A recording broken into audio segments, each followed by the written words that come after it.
राधे।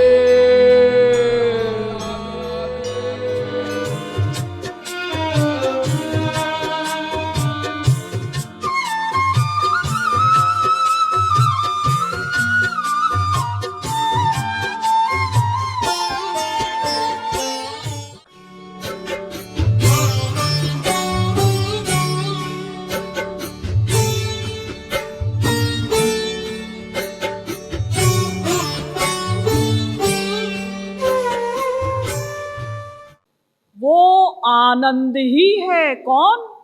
वो भगवान। आनंद ही भगवान है, भगवान ही आनंद है। रसो वै सह, तैत्तिरीयोपनिषद दूसरी वल्ली का 7वां अनुवाक, वो रस ही है। तो चूंकि हम भगवान के अंश हैं, और भगवान कैसे हैं? आनंद स्वरूप, आनंदमय। आनंद ही भगवान है, भगवान ही आनंद है। इसलिए हमारा नेचुरल नेचर है अपने अंशी आनंद को चाहना, सुख को चाहना। प्रत्येक अंश अपने अंशी से नेचुरल प्यार करता है। जितनी अग्नि शिखाएं हैं, नेचुरल अपने अंशी सूर्य की ओर अग्रसर हो रही हैं। जितनी नदियां हैं, नेचुरल अपने अंशी समुद्र की ओर अग्रसर हो रही हैं। इसी प्रकार से हमारे अंशी हैं भगवान, और हम उनके अंश हैं। इसलिए हमारा स्वाभाविक स्वभाव है आनंद चाहना। हम कुछ भी कर्म करेंगे, क्यों? अपने सुख के लिए। सुखाय कर्माणि करोति लोको न तैः सुखं वान्यदुपारमं वा विन्देत भूयस्तत एव दुःखं यदत्र युक्तं भगवान वदेन्नः। भागवत के 3 स्कंध के 5वें अध्याय का 2 श्लोक। मनुष्य कुछ भी करता है तो अपने सुख के लिए ही करता है। सर्वेषामपि भूतानां नृपस्वात्मैव वल्लभः इतरे पत्यवित्ताद्यास्तद्वल्लभतयैव हि। भागवत के 10वें स्कंध के 14वें अध्याय का 50वां श्लोक। मनुष्य कुछ भी करता है, क्यों? अपने सुख के लिए। हमें जो भी संग मिला, जो भी दिखाई दिया, वही हम अपने सुख की आशा करने लगते हैं। हमारे इस स्वभाव को, सुख चाहने का जो हमारा स्वभाव है, इस स्वभाव को न तो भगवान मिटा सकते हैं, न संत मिटा सकते हैं, न कोई मनुष्य मिटा सकता है, न काल, न कर्म, न प्रकृति। हम आनंद चाहेंगे, हमें आनंद चाहना पड़ेगा।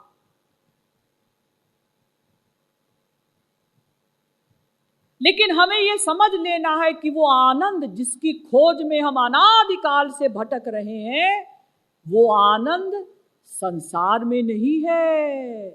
संसार में अगर हमने आनंद माना, संसार में सुख का चिंतन किया, तो संसार में आसक्ति हो जाएगी, अटैचमेंट हो जाएगा। संसार में अटैचमेंट होगा तो संसार की कामना उत्पन्न होगी।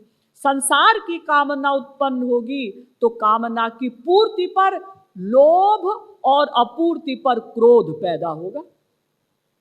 इसलिए हमें बार बार विचार करना है कि संसार में सुख नहीं है, और संसार क्या, ब्रह्मलोक तक सुख की बूंद भी नहीं है। आप लोगों ने सुना होगा कि हमारे इस मृत्यु लोक के अलावा भी बहुत से लोक हैं। एक लोक है स्वर्ग लोक। आप सोचते होंगे, हाँ भाई, हमारे मृत्यु लोक में सुख नहीं है, बिल्कुल ठीक। हमको स्त्री मिली अनंत बार, पति मिले अनंत बार, बच्चे हुए अनंत बार, धन मिला अनंत बार, लेकिन हमारी हालत फटीचर की फटीचर रही। जब हम छोटे थे कोई कामना नहीं थी, बस दूध मिल जाए, भले ही नौकरानी पिला दे। लेकिन जैसे जैसे हम बड़े होते गए कामनाओं का ढेर लगता गया। एक कामना गई दूसरी आ गई, दूसरी गई तीसरी आ गई, तीसरी गई चौथी आ गई, लेकिन हम कभी तृप्त नहीं हुए। तो आप लोग सोच सकते हैं कि भाई ठीक कहती हैं दीदी कि संसार में सुख नहीं है, लेकिन स्वर्ग में सुख होगा। इसीलिए आप लोगों के घरों में जब किसी की मृत्यु हो जाती है तो आप चिट्ठी लिखते हैं ना, हमारे पूज्य पिताजी का स्वर्गवास हो गया, क्योंकि हम समझते हैं बहुत अच्छा स्थान है स्वर्ग, वहां हमारे पिताजी चले गए। स्वर्ग क्या, ब्रह्मलोक तक सुख की बूंद भी नहीं है। देखिए, अब मैं आपको सुख की सीमा बताने जा रही हूं। वेद में कहा गया, सैषा नंदस्य मीमांसा भवति, युवा स्यात् साधु युवाध्यायकः, आशिष्ठो दृढ़िष्ठो बलिष्ठो तस्येयं पृथिवी सर्वा वित्तस्य पूर्णा स्यात् स एको मानुष आनंदः। तैत्तिरीयोपनिषद दूसरी वल्ली का 8वां अनुवाक। यानी संपूर्ण पृथ्वी का, पूरे भूमंडल का कोई एक राजा हो, चक्रवर्ती सम्राट। आजकल ऐसा नहीं है। आजकल तो इंग्लैंड का अलग, अमेरिका का अलग, चाइना का अलग, इंडिया का अलग, ऐसा नहीं। संपूर्ण पृथ्वी का कोई एक राजा हो, उसकी युवावस्था हो, वो सुंदर हो, स्वस्थ हो, बुद्धिमान हो, कीर्तिमान हो, सारी प्रजा उसकी आज्ञा का पालन करती हो, सारे मंत्री उसकी आज्ञा का पालन करते हो, ऐसा राजा संसार का सबसे बड़ा सुखी व्यक्ति। लेकिन वेद में आगे कहा गया, तेये शतम मानुषा आनंदाः स एको मनुष्य गंधर्वाणाम आनंदः। देखिए, अब आप स्वर्ग में प्रवेश कर चुके। तेये शतम मनुष्य गंधर्वाणाम आनंदाः स एको देव गंधर्वाणाम आनंदः। तेये शतम देव गंधर्वाणाम आनंदाः स एकः पितॄणां चिरलोक लोकानाम आनंदः। तेये शतम पितॄणां चिरलोक लोकानाम आनंदाः स एक आजान जानाम देवानाम आनंदः। तेये शतमाजान जानाम देवानाम आनंदाः स एकः कर्म देवानाम देवानाम आनंदः। तेये शतम कर्म देवानाम देवानाम आनंदाः स एको देवानाम आनंदः। तेये शतम देवानाम आनंदाः स एक इंद्रियस्यानंदः। तेये शतमिंद्रियस्यानंदाः स एको बृहस्पतेरानंदः। तेये शतम बृहस्पतेरानंदाः स एकः प्रजापतेरानंदः। तेये शतम प्रजापतेरानंदाः स एको ब्रह्मण आनंदः। तैत्तिरीयोपनिषद दूसरी वल्ली का 8वां अनुवाक। यानी मैंने आपको बताया था कि ऐसा अगर कोई राजा है तो वो संसार का सबसे बड़ा सुखी व्यक्ति। तो वेद में इसके आगे कहा गया, ऐसे सैकड़ों राजाओं का सुख मिलकर बराबर होता है एक मनुष्य गंधर्व के सुख के। अब आप स्वर्ग में प्रवेश कर चुके। ऐसे सैकड़ों मनुष्य गंधर्वों का सुख मिलकर बराबर होता है एक देव गंधर्व के सुख के। ऐसे सैकड़ों देव गंधर्वों का सुख मिलकर बराबर होता है एक पितृलोक के सुख के। ऐसे सैकड़ों पितृलोकों का सुख मिलकर बराबर होता है एक आजानज देव के सुख के। ऐसे सैकड़ों आजानज देवों का सुख मिलकर बराबर होता है एक कर्म देव के सुख के। ऐसे सैकड़ों कर्म देवों का सुख मिलकर बराबर होता है एक देवता के सुख के। ऐसे सैकड़ों देवताओं का सुख मिलकर बराबर होता है एक इंद्र के सुख के। ऐसे सैकड़ों इंद्रों का सुख मिलकर बराबर होता है एक बृहस्पति के सुख के। ऐसे सैकड़ों बृहस्पतियों का सुख मिलकर बराबर होता है एक प्रजापति के सुख के। ऐसे सैकड़ों प्रजापतियों का सुख मिलकर बराबर होता है एक ब्रह्मलोक के सुख के। लेकिन गीता में भगवान कहते हैं आ ब्रह्म भुवना लोकाः पुनरावर्तिनोर्जुन। गीता के 8वें अध्याय का 16वां श्लोक। अर्जुन, ब्रह्मलोक तक सुख नहीं है, ब्रह्मलोक से भी यही लौट कर आना पड़ता है। कर्मणाम परिणामित्वा दाविरिंचाद मंगलम, भागवत भी कहती है। भागवत के 11वें स्कंद के 19वें अध्याय का 18वां श्लोक। ब्रह्मलोक तक अमंगल ही अमंगल है। सोचिए, स्वर्ग की इतनी कक्षाएं हमने पार की, अंत में ब्रह्मलोक, वहां भी सुख की बूंद भी नहीं है, वहां से भी यही लौट कर आना पड़ता है। और हम लोग क्या समझते हैं कि जी अगर हम करोड़पति हो जाएं, अरबपति हो जाएं तो हम सुखी हो जाएं। अरे ब्रह्मलोक वालों की तो बुरी हालत है, और आप सोचते हैं कि करोड़पति होने से आप सुखी हो जाएंगे। देखिए, जितना सुख एक राजमाता को अपने सुकुमार कुमार के आलिंगन में मिलता है, उतना ही सुख एक भिखारिन को अपने काणे पुत्र के आलिंगन में मिलता है।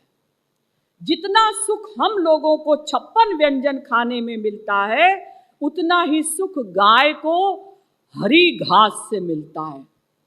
सुख में अंतर नहीं, केवल देखने का अंतर है। आज अगर आप लोगों को बताया जाए कि ब्रह्मलोक में ऐसा ऐसा सुख है, तो आप कहेंगे अजी सुख तो वहां है। लेकिन जब आप ब्रह्मलोक पहुंचेंगे तो आप कहेंगे तो हमारा भ्रम था। जितने हम यहां बैठे हैं ना, और जो नहीं भी बैठे हैं, करोड़ों बार हम ब्रह्मलोक तक जा चुके हैं। ऐसा मत समझिए कि ब्रह्मलोक का सुख हमें कभी नहीं मिला, लेकिन फिर यहीं आए लौट कर। और जितने दिन वहां रहे, वहां भी सुखी नहीं रहे, वहां भी सुख की बूंद भी नहीं है। केवल देखने का अंतर है। ये देखने का अंतर क्या है, कैसा है, मैं कल बताऊंगी। संसार का असली स्वरूप क्या है, संसार से विरक्त हम कैसे हो, वैराग्य किसे कहते हैं, और अगर हम संसार से विरक्त हो जाते हैं तो क्या हमारी ईश्वर प्राप्ति की समस्या हल हो जाएगी। इन सब प्रश्नों का समाधान कल किया जाएगा।